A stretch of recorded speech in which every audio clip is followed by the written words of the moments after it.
I'm Bojana Panevska. I'm an advisor for DutchCulture, TransArtists. I've been working for quite some years over there, but otherwise I'm also a freelance writer. And I've been living not only in Amsterdam, I've been living also in New York, in Russia. So I also know from personal experience about the difficulties of working abroad, trying to establish your connections, what is important, and so on. So TransArtists, and what are we doing in TransArtists? A bit of a history. TransArtists exist for almost, I believe, since 97, so 24 years. And we've been an independent organization from the beginning. And it's actually thanks to our director and founder, Maria Turlings, who is now retired. So the organization started as a very simple platform for collecting information about artists in residencies. And at that time in 97, I believe everything was still in paper files. And later on, they started digitalizing. And so it was actually the first online database of residencies at that time. Fast forward to now, and so many things happen in between, but I think it is important to know that during all these years of existence, things changed in society, things changed in a way of funding. So that organization was primarily funded from 2004, I believe, until 2013 from the Dutch Ministry of Culture, Science and Education. In the Netherlands, every 4 years, there is a basic infrastructure for funding cultural institutions. So every 4 years, organizations apply and see whether they will be included in this funding scheme, meaning that their funding for the next 4 years, it's secured. Needless to say, many things happen, many things change, and in 2012, 2012, there were very big budget cuts here in the Netherlands. So many organizations, what happened is that many organizations lost their funding, or a lot of organizations were forced, if I may say so, but were advised to either merge with other organizations or practically lose the funding. We were one of those organizations that merged with two others, which is SICA and Media Desk. And since 2012-13, beginning of 2013, we are operating under the name of DutchCulture Center for International Cooperation. DutchCulture, as I said, has been merged of these three organizations. And one thing that changed a lot for us is the subsidy, because DutchCulture is subsidized not only by the Ministry of Culture, Science and Education, but also from the Ministry of Foreign Affairs. So as an organization, we have three departments as DutchCulture. One is mobility and advice. One is international cultural policy. And the third one is campaign and production. The International Cultural Policy Department is a department that is working directly with the Dutch embassies abroad. So we do give advice to embassies and recommend artists to work with, to find a way how to present not only the Netherlands in the best light, but also how to be able to help in their immediate surrounding. So it's a bit of a work in terms of cultural diplomacy and encouraging cultural exchange. The department where TransArtists belongs is the department Mobility and Advice. And in this department, we are also hosting the Creative Europe Desk Netherlands, and as well, we are hosting the Mobility Info Point. I'm not sure if Tanya already mentioned something about, or Matea, about the mobility info points, but I will be a bit short in this in this introduction about mobility info points, and maybe I can show you already. Let me see. So on the move, I guess some of you, I'm sure some of you know this organization. On the Move is an organization, so network practically supporting mobility for artists and cultural professionals around Europe and around the world, I may say, because it's a network of around 50 organizations, mostly in Europe, but there is also a mobility info point in US, and now we are working on creating mobility info point in other parts of the world. So it's spreading. And I'm saying we because I'm a board member of On the Move, so that's why I'm wearing many different hats actually. And On the Move, one of the main tasks, if I may say so, for On the Move is creating is encouraging the participants of the network to create a mobility info point, which is a place in an organization that can help artists, cultural professionals with giving timely information about working abroad or for incoming mobility working, for example, in our case, for working in the Netherlands. Another thing that is quite important for the mobility info point is creating the mobility funding guides. But I will not go into details for this now. I will come back to it later on in my presentation. I think I will stop here with the introduction also about Dutch culture. I will send you all the links of what I will mention in this presentation, as well as in case I miss some things, I will include them in the PDF file, so you can also read yourself a bit more about our organization in case you're interested. But if by any chance now you have any urgent questions about the way we are organized, please do let me know.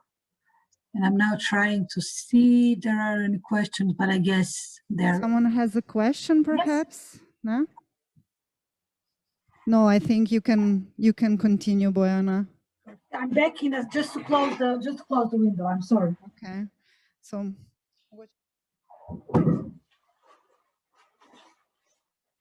it's the working from home. Okay, great. Then you can continue. Yes, Bojana. Thank you so much. I can now go to the next part of my presentation talk, and I'm really happy that you are interested. I mean, that we already have residency organizers in the group, but also that there are people who are interested in starting up a residency. So what we do in TransArtists strictly, if we do collect information about artists in residencies from all around the world. I'm happy to say we do host the largest database of this data in the world, with currently of 1,437 residencies. Although this number sounds impressive, I immediately have to say that not all the listings in our database are 100% up to date. The reason for that is that primarily working with this kind of data can also be a bit of an ungrateful job, because you update it and in 4 or 5 months it's already outdated information. So that's reason number one. And the second reason is something I'm sure all of you have encountered one way or another, is a lack of budget. We are 4 people working for TransArtists, but all of us are working part-time. And we are doing so many other things apart of the database. So sometimes the database, it's suffering in terms of inputting the latest data. A part of collecting information for residencies, we are also doing variety of workshops and presentations for artists and for organizations and for networks as well. I'm mentioning networks already now, but I have a separate chapter for that later on during the talk. For artists, for example, workshops we are doing for middle age, for mid-career, but also for beginning artists. We do personal advice, again, for organizations and for artists. While for starting up a residency, you can also always contact us in case you need some help or you need to find a partner maybe to do an exchange. These are just a few examples of what we can do for you as an organization, and have in mind all these services are for free. So we are not a consultancy bureau that asks for a fee for their advice. Another thing, we are also initiating and creating research around the topic of mobility and residencies. We also have our online magazine called Station to Station, where we try and collect latest thinkers, researchers on this topic. So it's either this is the latest issue, so it's either about we work always with a certain topic and invite people either to write a text or to do an interview. This issue was published in February, and I hope we'll have another issue either by end of this year or beginning of next year. And the other issues are from 2017. So again, we didn't have enough budgets to be able to produce it, but since the beginning of this year, we kind of were better financially to do that, and that's, as ridiculous as it sounds, that's thanks to COVID, because we didn't travel, so we had extra budget, and then we decided to invest it in creating the online magazine. Another thing that we are doing, we are hosting Air Platform NL. And Air Platform NL is a platform for residencies in the Netherlands and Flanders. So we kind of took over that part from Belgium. And this Air Platform NL functions kind of like a small umbrella organization for residencies in this area. And it's about exchanging information for the organizers, organizing meetings, helping them to get to know each other, because Netherlands, like Slovenia, in terms of territory, is not such a big country, but still things are happening and not everybody knows each other. They do maybe heard of each other, but there is not always so much chance to meet each other face to face, which I think maybe with this meeting is also happening here, there in Slovenia. So again, the importance of all these networks, I will come back to it later on. Also, through Air Platform NL, we are organizing a variety of meetings, not only for organizers in the Netherlands, but also for artists. But this part is mostly focused on the Netherlands, itself. Well, the rest of our website and of our work is focused on the world. And now we come to the main topic of the presentation, which is residencies and our database. I will just shortly guide you through the website, although I'm sure you've seen it already. You can search. So how do we filter residencies?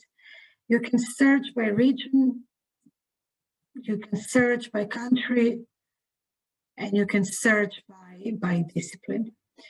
We are currently in a process of changing a bit the layout of the website and the back end. So I believe in 2 weeks we'll have a new map and a new layout if everything goes according to plan.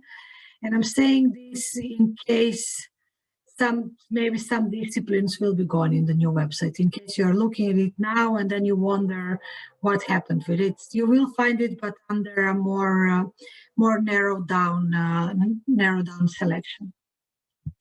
So these are the main information how you can filter the residencies in the database. Another important thing are the tags, and this is something that you as a user of the website or as an organizer can decide to include in your listing. So for example, if you are working with bilateral exchange, then we will filter with using this tag, we will filter the residencies that are working in this way, and so on. But it's important for you to know that it is up to you as a user to create this and see how you would like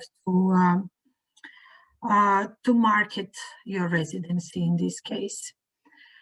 How to be part of the TransArtists database. We, as previously said, we do not ask for any kind of fees for being part or for asking any kind of advice from TransArtists. But we do have certain criteria, especially talking for the database, that you as an organizer will need to fulfill to be part of it. So the database, it's curated by our staff, meaning that there is an online form that you can submit to be included in the database, and it is up to us, up to the staff to check the information that you are submitting, and as well to decide whether you fit to be part of it, or maybe sometimes we do give advice to organizers to work for another year or so just to see where the residency is going, or if we have some doubts whether this is a residency or it's more a commercial space, then we do give a suggestion to work, and then contact us again after a certain period and see whether we can include you. The few 2-3 main criteria for being part of the database are to be open to international artists. So not to work only with, let's say, Slovenian artists, or not to work only with artists from Italy. Sometimes we do publish this kind of open calls that are very focused on one or few groups of nationalities, but we do not include that in the database. We can just include it as a one-off open call for artists. So being open for international, it's a very important criteria. The second criteria is to work with an open call, so not by invitation only.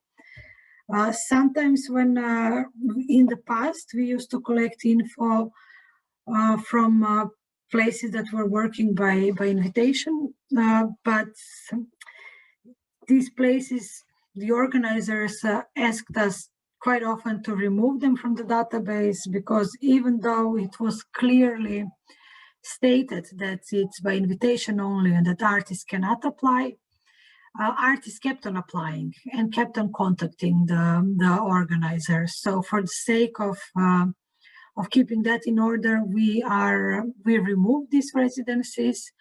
Although in the last year we kind of returned to that conversation to maybe have them maybe just as a list, so that because we know that a lot of researchers, people who write PhDs or master degrees on the topic of residencies, are using our website, and sometimes we do get this question of providing a list of these places. So we might input that back on the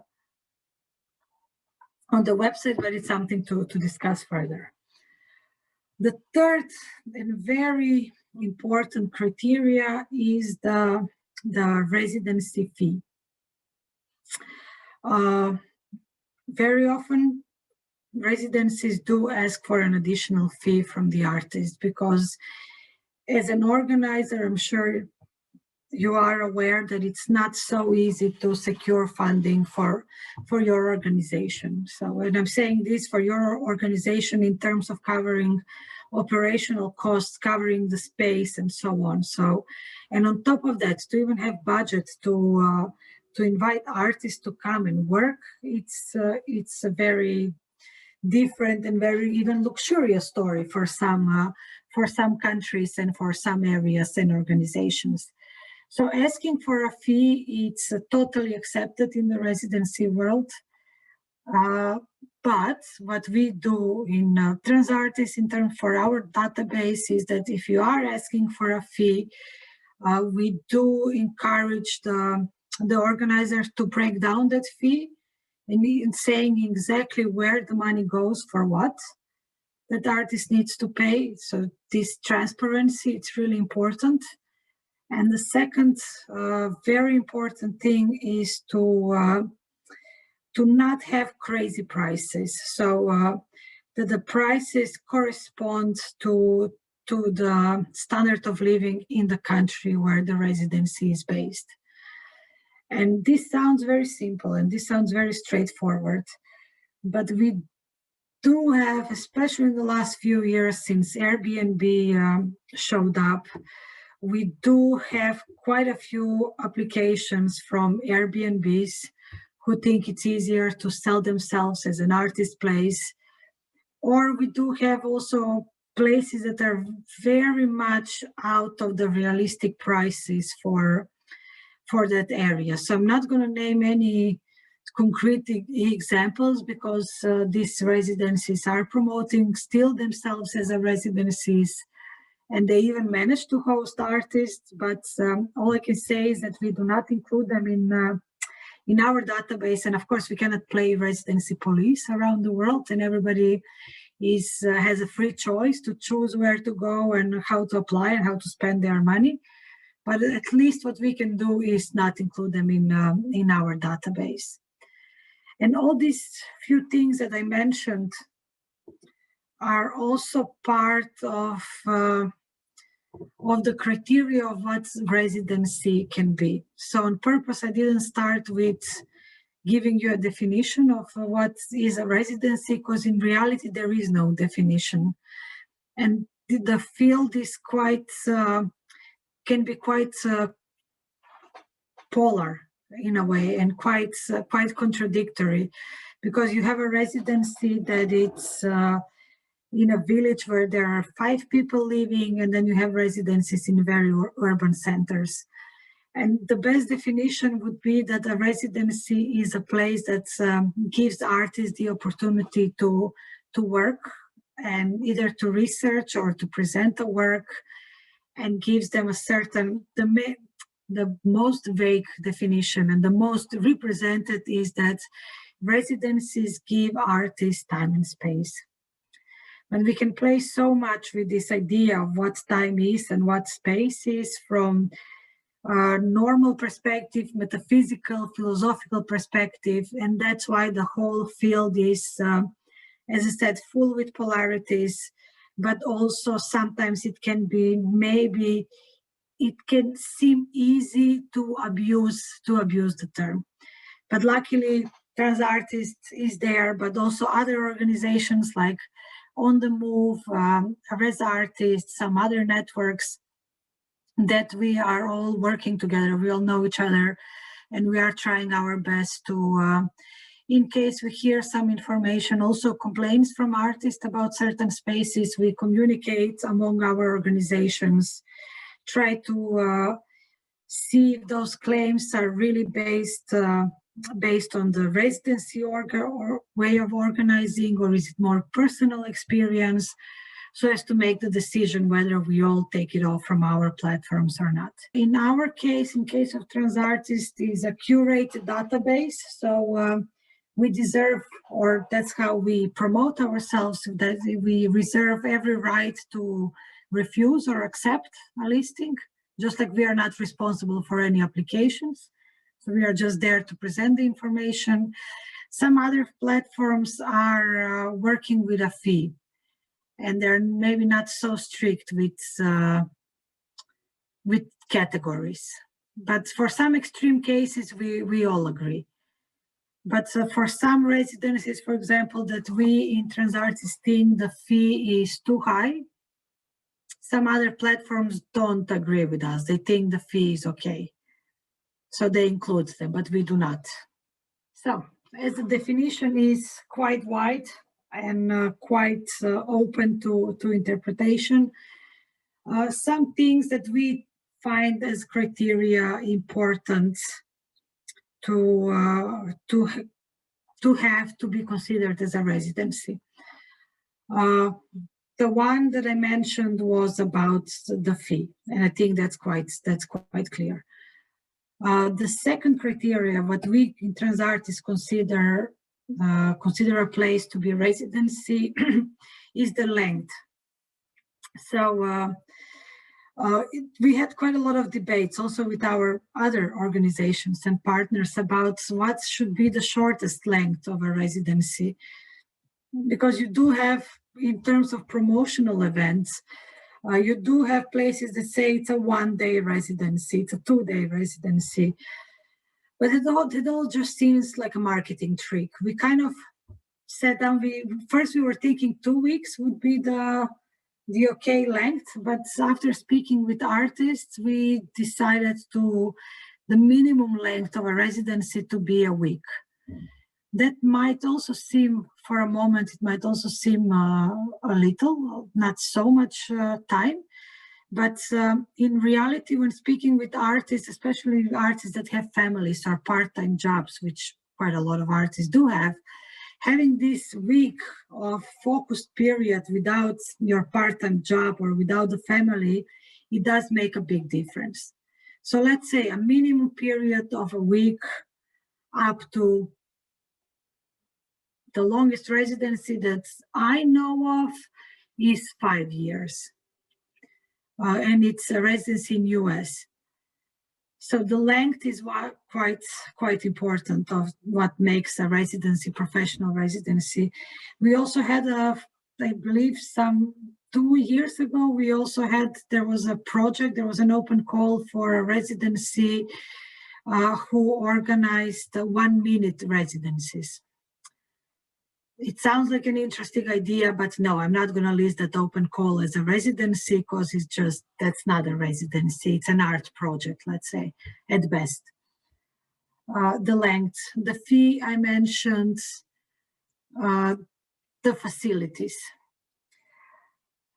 So what do you need as an organizer? What do you need to provide for the artists? Again, you will see in the examples that varies a lot. The main distinction between the facilities is whether you are planning to offer or structure your residency as a place for production or as a place for research. And in this case, if you are aiming to work a residency for production, then you need to enable different facilities. And since I'm happy that the website is back, from what I can see, I will now go again to the sharing screen option and then can talk, but also show you examples of what I'm saying.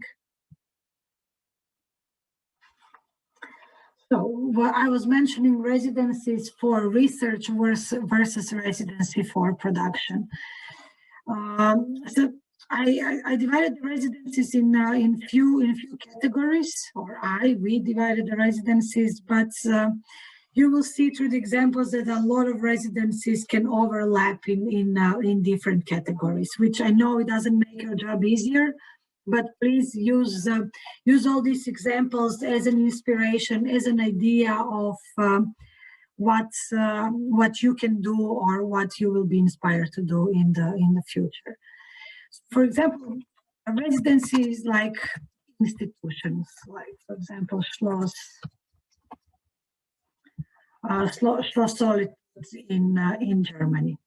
This is a residency that exists for a long time. They are in a castle just a little bit outside of Stuttgart. They offer apartment and studio to the artist. They offer a monthly stipend.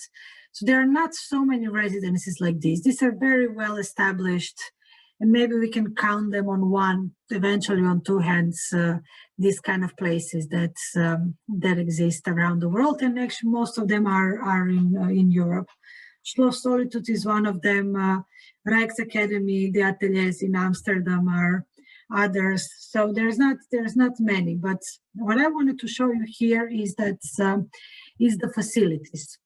Schloss Solitude pretty much has all kinds of different facilities, and they can enable artists working in different disciplines that you can see here, from photography to performing arts to architecture, visual arts. So they can enable them and give them the space to work with different, also ceramics and I believe glass. So with the different machines that this specific kind of artist needs, they can provide them. But don't be discouraged by this kind of. I immediately started with a very big example, because it's there are many other residencies that find their way for working with production-oriented residencies, but in a more loose way. Or it's the main thing is that if you want to focus on a residency for production, to see what you have in the surrounding, and always maybe even try to connect with other organizations in your neighborhood, or be creative in what you will offer to the artist. Which brings me to the next example. This is an old open call, but I think it will illustrate better than the organization profile. Is the Chenglong Wetlands, which is a residency in Taiwan. And they are encouraging artists to apply to their residency for creating an outdoor sculpture or outdoor installation. And the topic of this, of the work, and the topic of their open calls in the past few years mostly has been around sustainability and climate change, with a very direct example in their case is the sinking wetlands, which directly affects the flora and fauna in that area. So their artist needs to apply with suggestion for a work that has to be outside and also needs to correspond to the topic. One thing that it's very interesting about this open call, and this is, as you see, a very old one from 4 years ago, but the last one they had was 2 years ago, and it was pretty much the same as this one, or structured in the same way. That artists, they will receive some fee for being there and for producing the artwork, but they had to use only natural materials from the surrounding. So in case they needed to use material that they need to buy, then they had to pay that from their own fee. So they were not getting budget for buying extra materials. So they really took the working with also sustainable materials and with recycled materials to a next level, in a sense that if you want to get extra materials, you have to pay for it yourself. But they were really only highly encouraging working with these specific materials or with recycled materials that they will provide. We see this, there is another residency in the US that also invites artists for production to create an exhibition. And then the artist needs to leave the artwork, the exhibition there, and the next artist that will come needs to deconstruct that and use materials from there and from the storage of the residency from the other artist. So it's a bit of a circular economy, if I may say so, in what they are trying to use with this residency, and it works. It might make you think that maybe artists don't want to destroy their artwork and But if they start working with this thing in the back of their minds, they're actually quite open to create a work that later another artist can reuse and recycle. So we don't have to, when you think of residency in terms of production, you don't have to think straightforward in just organizing a printmaking residency where you have a printmaking studio, and then having artists come there and produce. You can also get creative, but having a printing studio, just an example of many other disciplines, it's also something that a lot of artists would like to do and have. There is France Mazerel in Belgium, for example, and they are quite focused on printmaking. And although in the last few years they changed their concept, and you can apply also as a researcher to write an essay. You can also go there with a project that you want to realize and print, let's say. So it's artists like these kind of places as well. Don't get me wrong, but what I'm trying to say is that if you as an organizer want to host this kind of a production-oriented residency, you don't need to be bound yourself to the straightforward way of having a studio for production. One thing that it's also the opposite of production residency would be the research residencies. So these residencies maybe are a bit easier to organize because you don't need to provide so many facilities for the artist. You do need to provide them a space. You do need to provide them a network if they need it. But it's also residencies that are highly appreciated, again, from the artistic point of view. The reason for that is that, again, not many artists have the possibility or the luxury to just work 24/7 on their art. So sometimes having this month to go somewhere to do a research for the project could be very helpful. And these research residencies, again, so many shapes, come in many different shapes and in many different forms. Through having a research residency as a basic starting point, I will show you also another models of residencies. For example, Nida Art Colony, which is in Lithuania, and it's on the Curonian Spitz, so it's bordering with Kaliningrad, with Russia. It's a very specific place, geographical place to be, but also it's a natural park, and it's very famous for its dunes and for amber. Nida Art Colony would fall under, let's say, research residency. We try to categorize them, but they will also fall under the residency of being more in a rural area. One thing specific about this is that it is in a rural area, but it's physically big residency, meaning it can accommodate, I believe, 20 artists for sure at the same time, and each artist gets their own room and studio, and there are also small cottages, small houses that some artists can also choose to go to rent. Practically, they do not.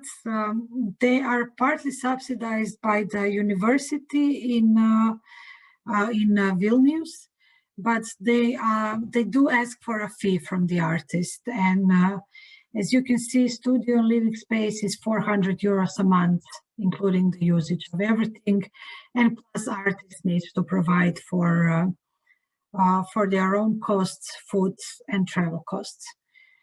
Talking about residency with a fee, this seems quite reasonable considering the standard of Lithuania. They are during the summer, very often they rent part of their premises to conferences or to other academies who can come there and work with their students or with their workers and so on. But in any case, through that, the residency is securing funding for the later periods of the year. We do see these kind of places more and more, that part-time of the year, the residency is being used as a commercial space, and then later as a residency. Because even if you are asking for a fee from the artist, again, a reasonable fee, that doesn't always mean that fee will easily cover all the costs that you are having, thinking the cost of staff, the cost of space, and so on. So having also an alternative way of funding, it's always good to have in the back of your mind, and if possible to make it happen. This is one idea that places are using, so to commercially rent the space. Another idea is that we've seen that in Italy is where few residencies from the area join forces and organize some kind of an outdoor festival. So in their case, it was with focus on wine, which I think it's a very good example for Slovenia. And so if you organize something, you get the press there, even if it's local press. You get people, you make some kind of a turnover through this event. It already gives you something to work with in the future, and be able to host few artists. So from research, I jumped to funding, and now I will go to thematic residencies. Am I going too fast? Is it okay? It's also very difficult now because I cannot see your faces. I mean, I know you're there, I know you're listening, but please do react if I'm throwing too much information in too short of a time.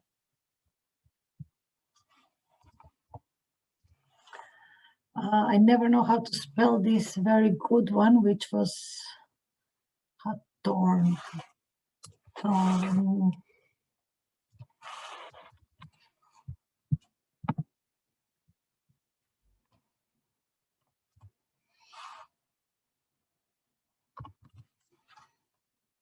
Of course. I wanted to show you this residency because it's a residency in Scotland, and it's a specific residency for writers, Hawthorne Castle. One thing that was, so it's a retreat for writers, and writers can apply, and they're accepting only old school paper application. And until 2-3 months ago, they actually didn't even have a website. They have a website since three months ago. But it really worked for them not having a website. We were all really disappointed when we find out that they have an online presence after all these years. But talking about residencies specifically focused on disciplines, you can also choose for that. Because I saw in some of the applications there are a few organizers busy with literature. And it is very difficult to combine literature with other disciplines. I mean, it's not impossible, it's not very difficult, but still, if you are providing place for the artist to work, you cannot combine a writer and a sound artist. It's just in terms of how they are working and what they are producing, it's a bit difficult. And very often residencies for literature or for music are strictly focused only on their disciplines. So that's one option if you aim for this kind of disciplines, or you can also just aim for visual arts and just strictly stay with visual arts, or depending on how you want to structure it, how you want to organize it, you can aim for accommodating or encouraging artists from different disciplines to apply. Again, the choice it's up to you how you want to approach it, but also what kind of possibilities you have in your surrounding and with your facilities. What we see more and more in the last 5 years or so is the collaboration between art, culture, and completely different discipline like science or astronomy. We see a collaboration between different institutions. There is this collaboration between, let's say, with residencies and scientific institutions, whether scientific institutions that are part of universities or institutions that are standalone laboratories. This kind of open calls, we also see more and more artists interested in this kind of residencies. And it's something that you can organize. And of course, it requires a bit more logistical organization and support. But in terms of financing, maybe, and I'm not saying this is 100%, but in terms of financing your residency could be a good idea, because with the help of universities, sometimes it is easier to receive a grant than if you go as a standalone place, especially if you're in the beginning. So what you need to do as a space is to, maybe even if you know people from the universities, to create a plan and suggest to them, maybe we can do this together, or to connect with a certain department in a university that you can share the artist, and you can maybe provide an accommodation for the artist, organize an exhibition, or if it's not a production, you can just organize a public talk from the artist, or some kind of a presentation from this project or work in progress, and work together with the university, with the artist, and with establishing yourself as a place to be, or place that can host international artists in that area. This is one example, which is Kavli Institute of Nanoscience here in the Netherlands, and they work with a residency in Belgium, actually. This is quite on the border between Belgium and Netherlands, where the residency was hosting the artist, while the artist had to work with the scientists in this institute. And pretty much the topic was to apply for this residency, the artist had to find some connection between their work and the different possibilities that nanoscience is offering. So there is always some kind of a team involved in this kind of scientific combination between scientific and artistic residency.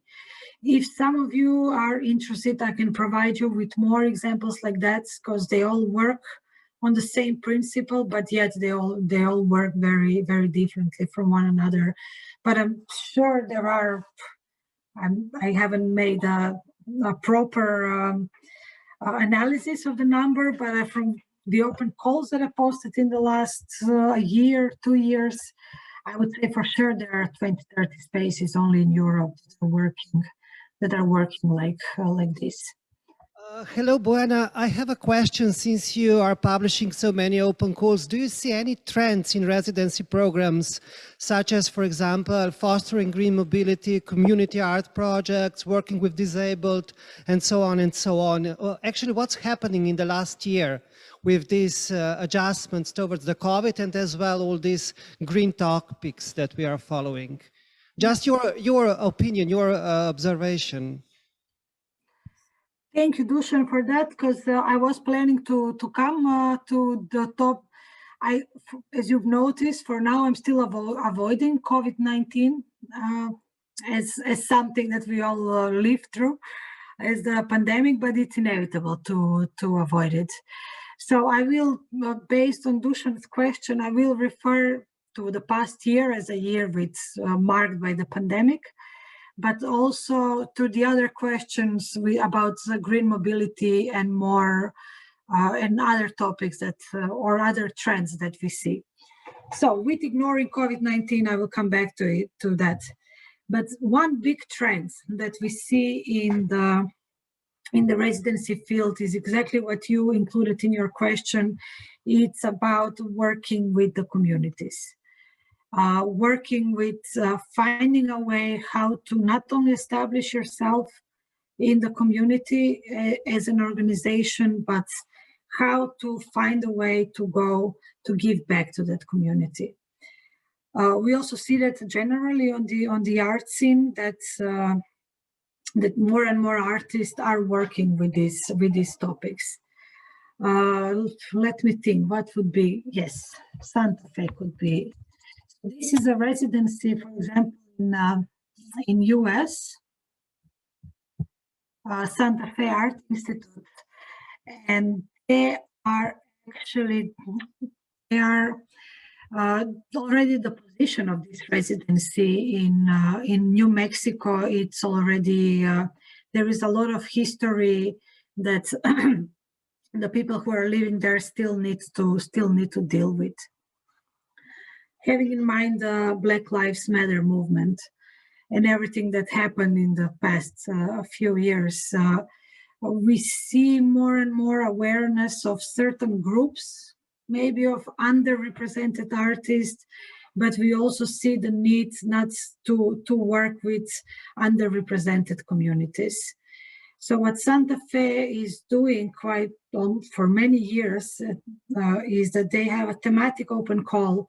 So there was a thematic open called Revolution. Before that, it was water, because they are also have a lot of problems with having drinkable water in Santa Fe. So very big social issue. So sometimes through the topics, but sometimes through choosing artists from an underrepresented group, they try to either create awareness or again work directly with the community.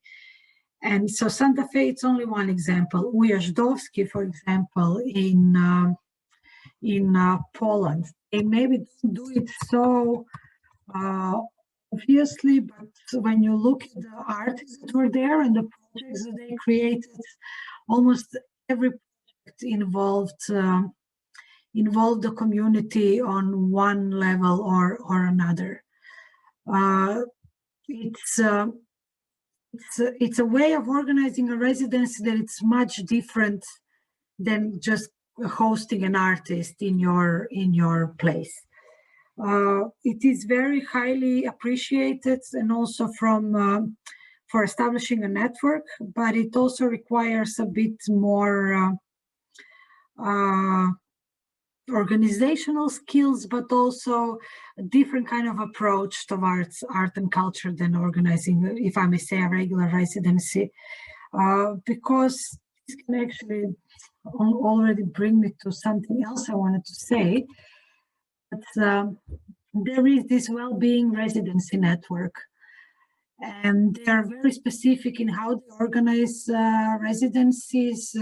They are a network of places in Russia and the Baltic countries, and it's they are organizing residencies in institutions, which is also seen as some kind of a social practice. So they are placing artists either in juvenile detention centers or in prisons or in elderly people's home, in abandoned children's home, and so on. So all these psychiatric institutions as well. So in all these closed type of institutions, and meaning to be able to organize that kind of a residency and to work with that community, you need to also work on preparing the artist maybe a little bit. And any kind of social projects involved, you need to have a translator or person who will be one-on-one, maybe I wouldn't say advisor, but a helper, because it's not working with the community. It's very rewarding, but it can also be very, very exhausting for the organizers and for the artist. But it's, as I said, it's definitely a trend that we see more and more into the field, or in general, we see this interaction between society and culture. We see it as more important, and I guess that's also one one good argument to support art even more, or to make the importance of art and culture even more feasible, because I know in so many areas and in so many countries, especially after COVID-19, that we need to again justify the importance of culture, and again justify why is it important for me to come now to Slovenia instead of making it so easy, like we have, so easy supposedly, like we have now, and me being behind the screen. So we are a bit, COVID-19 a bit reset us to some things that we've been fighting a lot in the past 10 years, that we've been lobbying for. And that brings me to the topic of green mobility. It's a lot of residencies are starting to deal with sustainability, with climate change, with green mobility.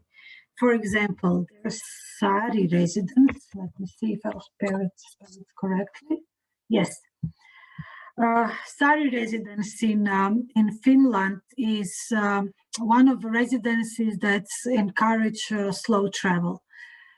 So meaning they are willing to give you more money, because very often traveling by train, and I'm talking just around Europe, traveling by train is more expensive than traveling by plane.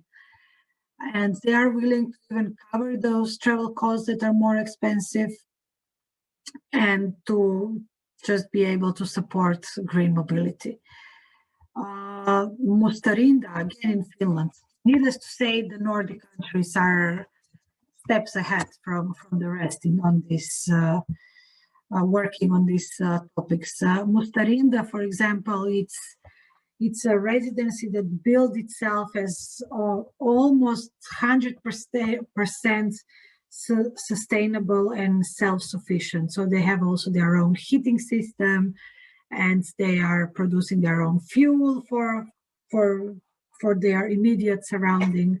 So they are very much working on not creating any extra waste, using whatever it's possible, and hosting artists that are interested in working with these topics. They, on the contrary from a study residence, artists need to find external funding to be able to go there. So they do not offer any kind of funding for the artists, but through the fees, and I think through partly the municipality support, they are managing to sustain themselves. Of course, that green mobility will be more and more bigger topic in the future, in the coming future, which is very supportive and very great for our planet. But we, of course, we need to be a little bit critical towards it as well, because the infrastructure in Eastern Europe and the infrastructure in Western Europe enabling green mobility is very different, and it's not so easy to use that option as it might be, for example, in Western Europe. But it's about finding, again, creative ways for dealing with this topic. And this brings me to Meat Factory, which is a residency in Prague.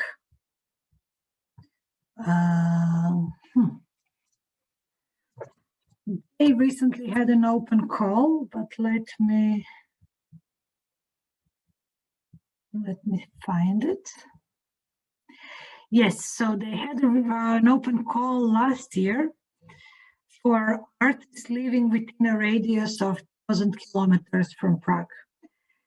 This call was inspired by green mobility, so not to spend so much money for traveling and so much such a big distance, but it was also inspired from COVID-19. So in case, because we see the restrictions have been changing each day and each month from country to country, so they decided to be able to physically host artists, they need to focus on some kind of an immediate surrounding, thousands of kilometers. That can, even if something happens with COVID-19, it might be a little bit easier for the artist to come to Prague, or if needed, to leave Prague and go to the country of origin. So these would be a few examples and a few points of what we've seen, considering these trends in the residency field. And of course, the last trend that's a direct consequence of the pandemic are the digital residencies. And I don't know what your opinion is about creating digital or hybrid forms, but it's became our way of life in the past year. We also start to see more creativity the more the pandemic was progressing in this format. And Resartists, I can also share that, or maybe you know, with the survey, Resartists is a membership network for artists in residencies, also from all around the world. And to be part of their network, you need to pay a fee. But the fees are structured in a way depending on your. They don't have a strict fee that everybody pays it, but it depends on your annual budget. So the smaller the annual budget is, the smaller the fee you pay for being member of their network. But they organize conferences, they organize different workshops for their members, and so on. You can read more on their website about exactly what they are doing, but I wanted to show you as one example of network, but also mention the survey they did. It's 3-part survey. The first 2 parts are finished, and you can read the report. And I think the third one is coming. Soon. In the first survey they did was about how COVID-19 affected artists and how it affected organizations. And there was a very interesting parallel where they asked artists how much they are agreeing with continuing working digitally and having digitally residencies, and with organizers. And I believe some 80-something% of artists said they would prefer to have real life residency, while many organizers said it's totally fine by us to continue with digital residencies. But that was at the beginning of the pandemic. I'm sure that the more the pandemic, we were going deeper and we are all becoming wary out of it. I'm sure these answers will change. So I'm looking forward to the third survey and whether to see if this question will be repeated.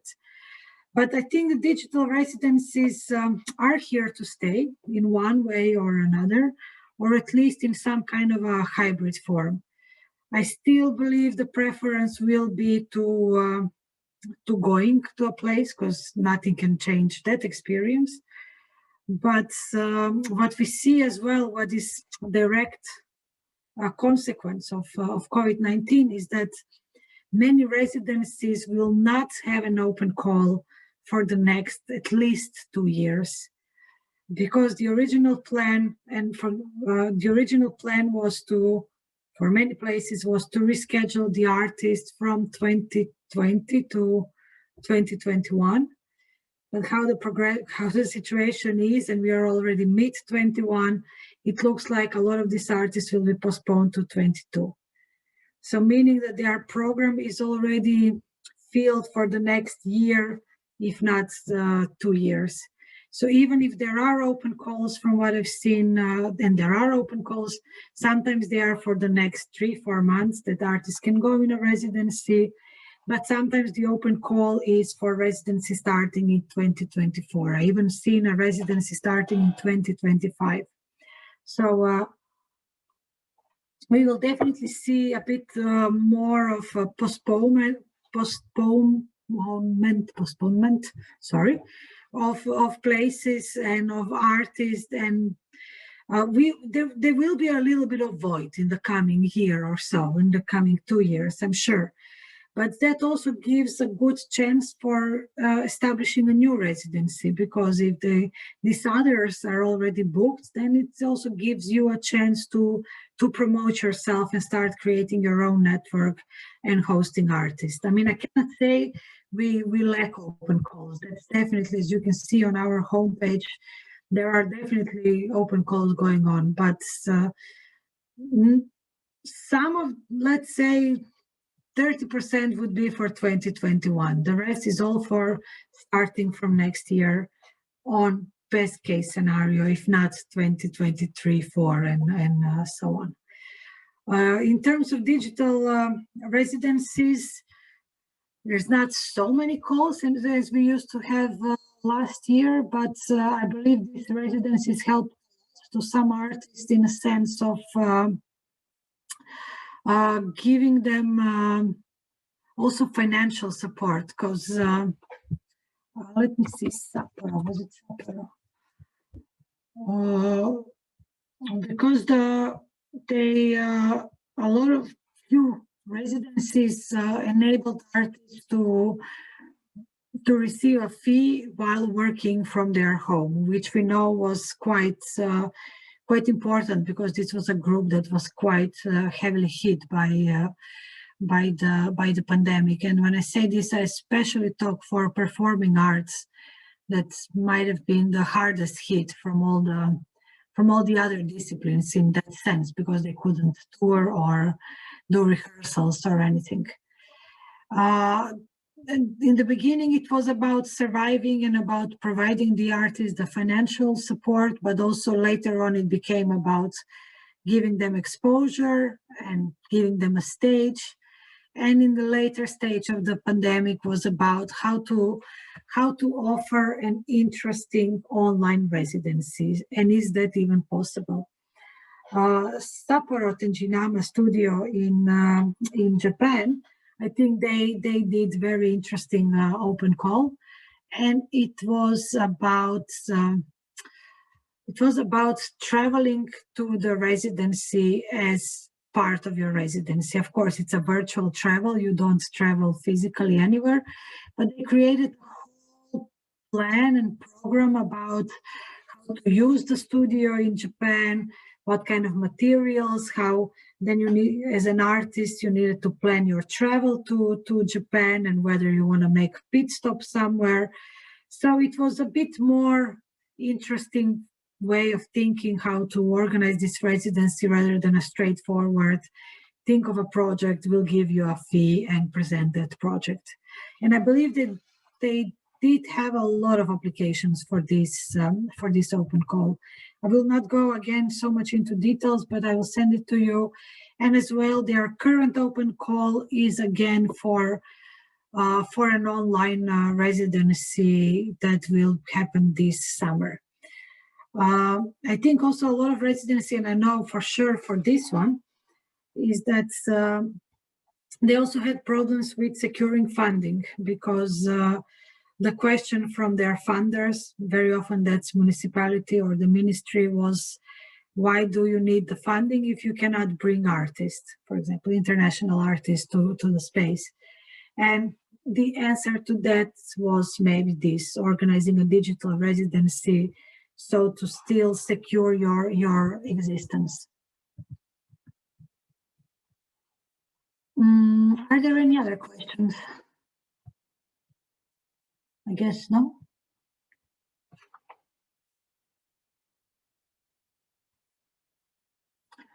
I might show one or two more examples, and then I would like to focus a little bit on the importance of networks. But this residency will cover pretty much the things I've been just saying, which is about working with the community, but also about working online. IBM is a residency in Brooklyn, in New York, and they were actually the pioneers. I think they started somewhere in the 90s. Yes, 1997.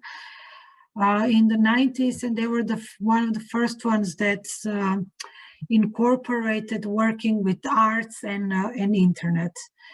and it's been one of their main goals, in all these years.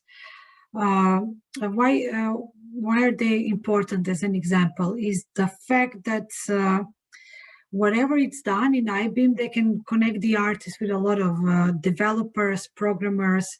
So whatever is needed to create a prototype, online prototype, and or to take it to a next level. So if you have an idea, but you have don't know how to work with at all with the back end of or with programming websites or with creating a program, then they will provide you with the experts.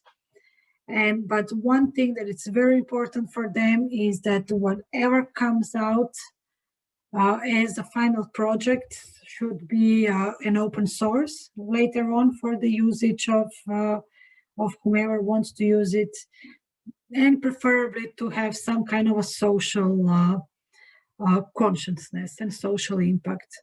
You can have a look on their website, but the projects they supported vary from creating a completely new way of educating students. There was one artist who created a database of rap lyrics, and through using rap lyrics, he was teaching students how to program. So it was with a focus on more neglected neighborhoods in New York.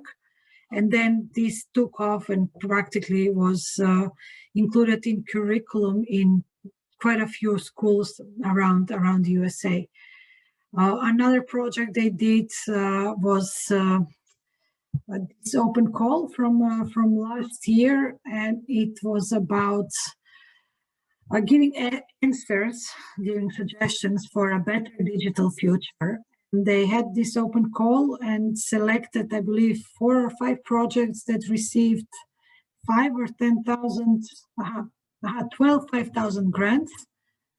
And then in a later stage, they will choose an application that will, from these 12, that will receive $20,000 to create their project. And don't be afraid of this. I mean, this is a residency in the US, and this is all privately funded, so they can play a bit with this kind of amounts. In Europe, we do not necessarily see, very, very rarely, we see this kind of amounts being on offer for creating an artwork. But this is also different because some of these projects that came out from IBEAM became a startup company. So it's different fields.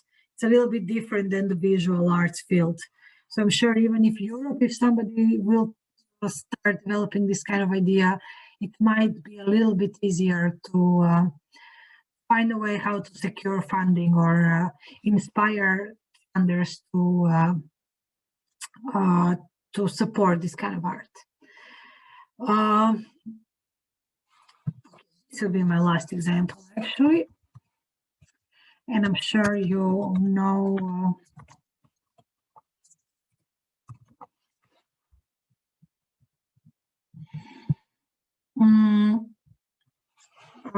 another trend, and I'm talking only about Europe, is that since a few years ago, we see artists in residency, we see them more and more supported by a variety of creative Europe projects and grants. One of the things, or how this came into being, according to some ideas, is that whenever there is a city is chosen to be a capital of culture, they always have some kind of a financial support to have residencies and to host international artists. Through that, some of these residencies manage to continue existing. Some are kind of one-off projects that exist only as long as there is budget from the creative, from the city of capital of culture. But through the Creative Europe program, we see this support more and more happening. So this is just one example of project which is called Beyond Meta Residencies, and it's a residency organized by Tallinn Art Hall, ZKM in Germany, as well as I believe in Tirana. In Tirana Art Lab. And they bundled their forces and they applied for a Creative Europe program. They managed to get funded. So I believe for the next 3 or 4 years, we see they organize annually residencies for artists with different open calls. We see this also in literature happening a lot. That's organizations get subsidy from the Creative Europe program. We see interdisciplinary as well. So there is a possibility if for beginning you are lacking local support, and it's very often from marketing point of view as a residency, sometimes it's easier to aim for higher money or from Creative Europe money than to aim from local money. But once you do receive the money from European Commission, then in many cases we've seen that it's been easier to get local and regional support because somehow you have the stamp of kind of an established organization or organization that it's worth investing in.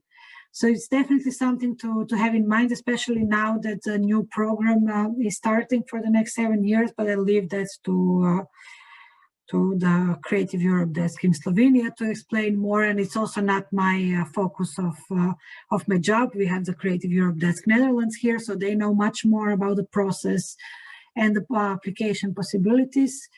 But what I can do and what I can share, and maybe you even know this already, is the Opportunus mobility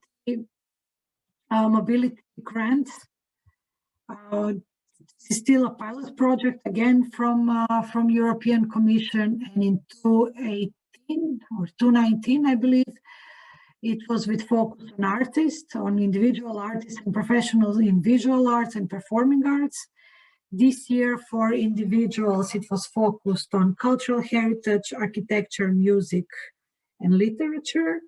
And it's the first year of the pilot project that they also support hosts.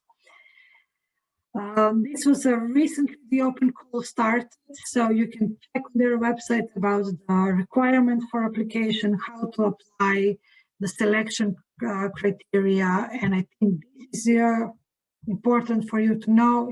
There are Market Square events, which are online events, where already next one is happening tomorrow, and then the week after. You can see here.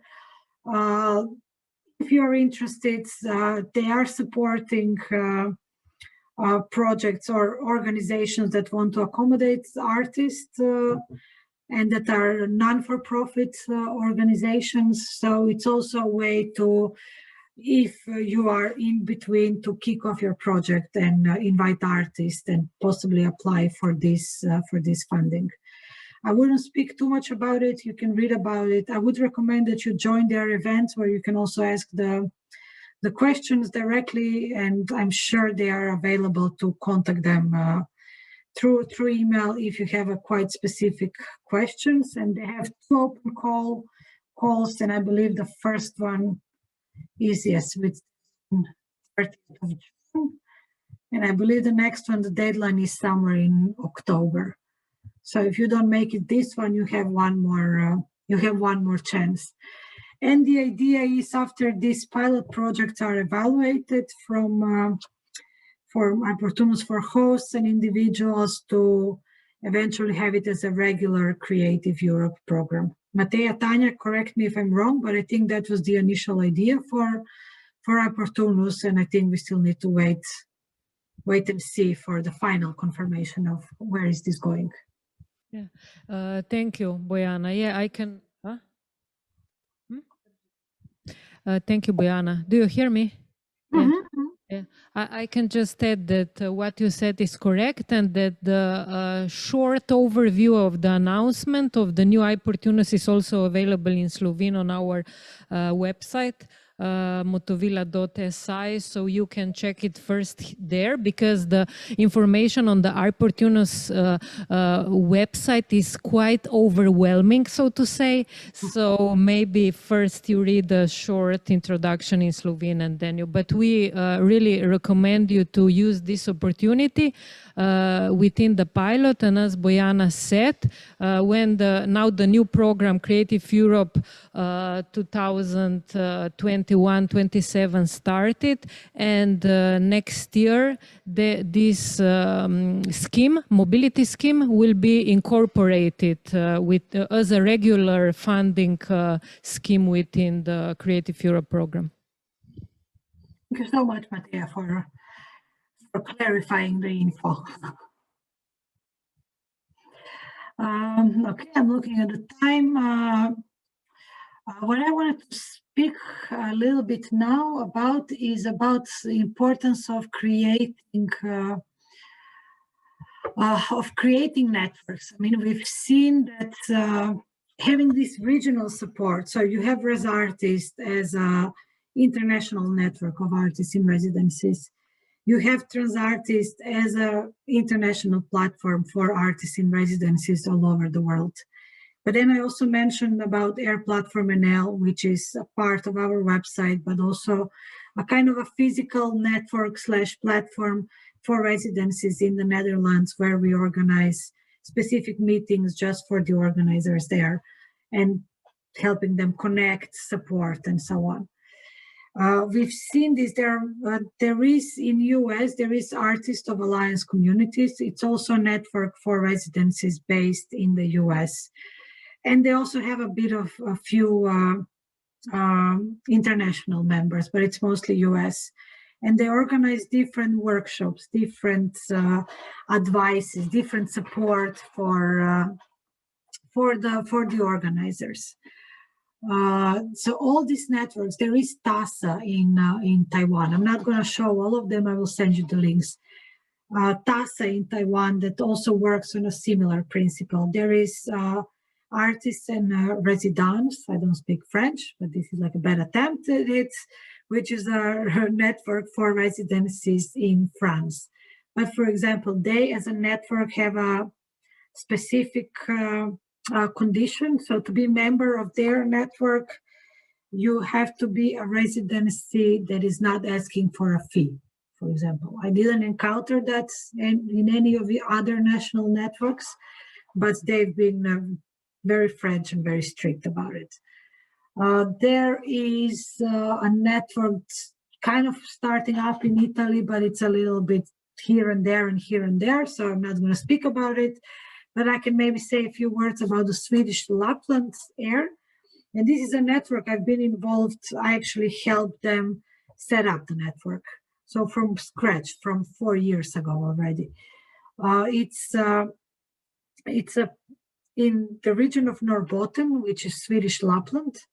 They decided, they received some money from the municipality the municipality of Norrbotten to start up a residencies to invite international artists. And I mean, it's Sweden, it's very big. When I went there for the first time, we were supposed to have a one-day symposium in one place and the second day of the symposium in another place. And when I asked, okay, so where is the other place? Oh, yes, it's close by, it's 5 hours drive, which of course for us in the Netherlands and I guess in Slovenia, 5 hours drive, you're in a different country. It's not so close. But for Sweden, that's close. And that was also one of the ideas why they wanted to start this network, because in reality, they didn't even know each other. They knew maybe about each other's existence, but they didn't know each other so much. So the start of this network was to, first and foremost, educate people how to start up a residency, but secondly, it was the importance of working together and supporting each other.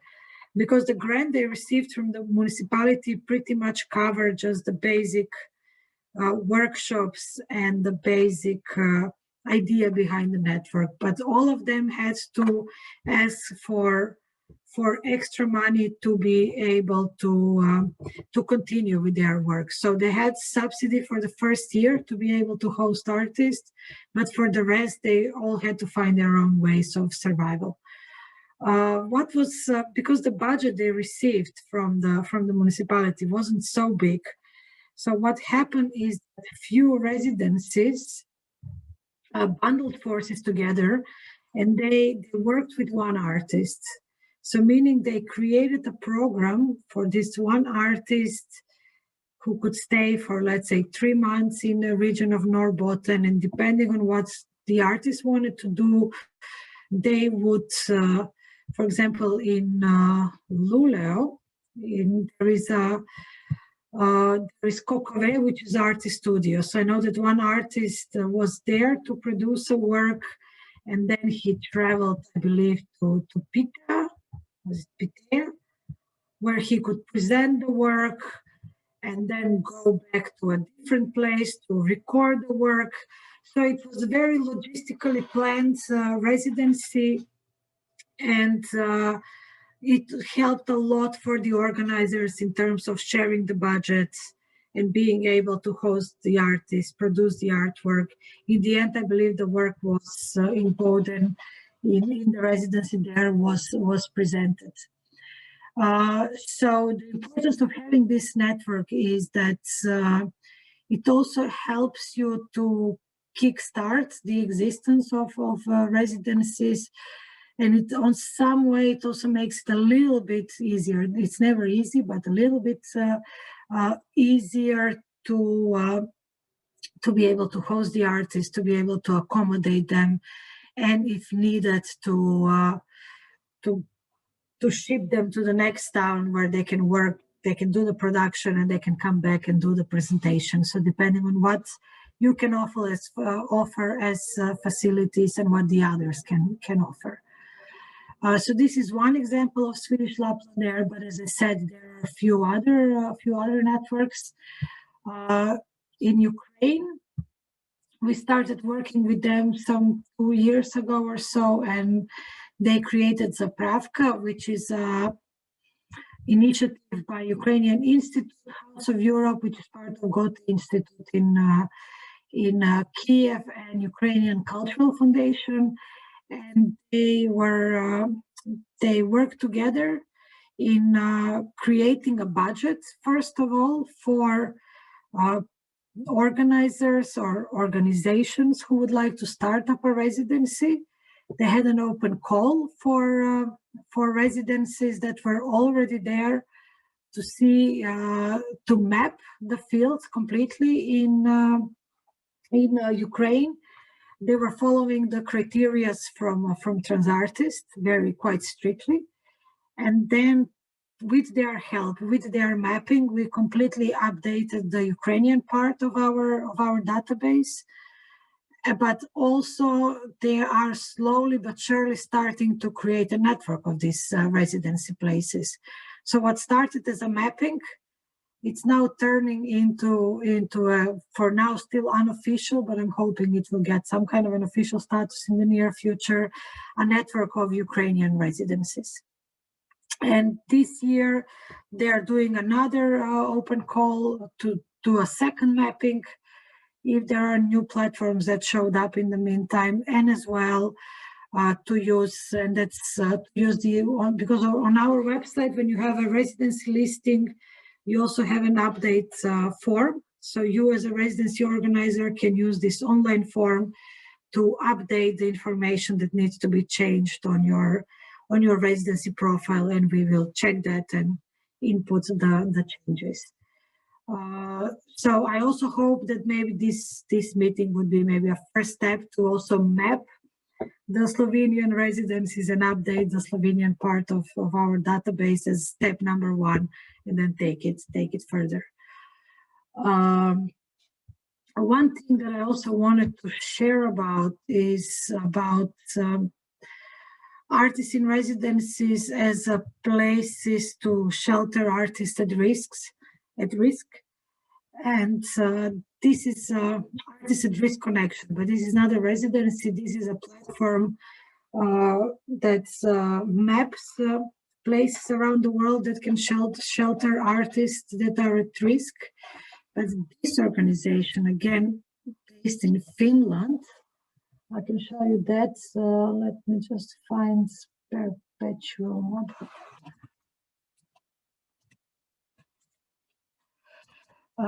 They're one of the first organizations, at least in Europe, that started working with with artists that are at risk, and how to find a way to help them. There is residencies that are also working more and more with migrant population. So again, I'm coming back to the social aspect of residencies that I already mentioned as a very important trend. But we see it taking different shapes and different forms.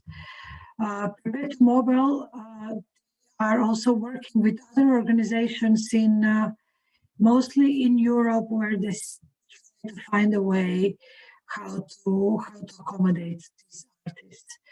I'm sure maybe you know the Safe Haven also are organizing this. So if you are interested in going in this direction, again, please do let me know personally, and I can provide you with places and organizations that could be of help for you, or to contact them in the near future. I think more or less here I will wrap up. I know I threw a lot of info at you. I don't know, are there any questions in the last few minutes, or is everybody okay? Yes, it is. Perhaps I have a question, Bojana. Sometimes we hear a term family-friendly residency. What does it mean? Does it mean that, what does it mean?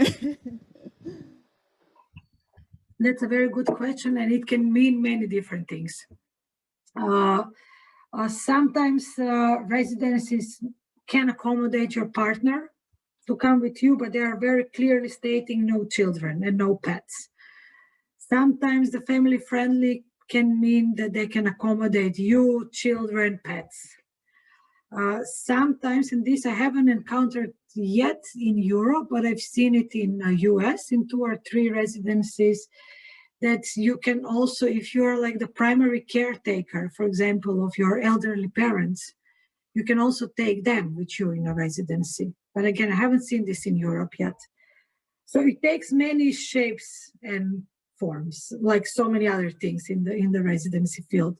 So it is up to you if you want to offer this kind of residency, or if you are planning to go in this kind of residency to clearly either write what you mean by that, or to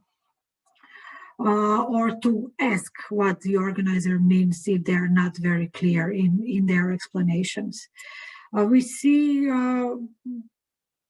not so many, but there's been few open calls that are only focused on female artists with children, and meaning they can also provide you the daycare when you go there in a residency, or provide a babysitter.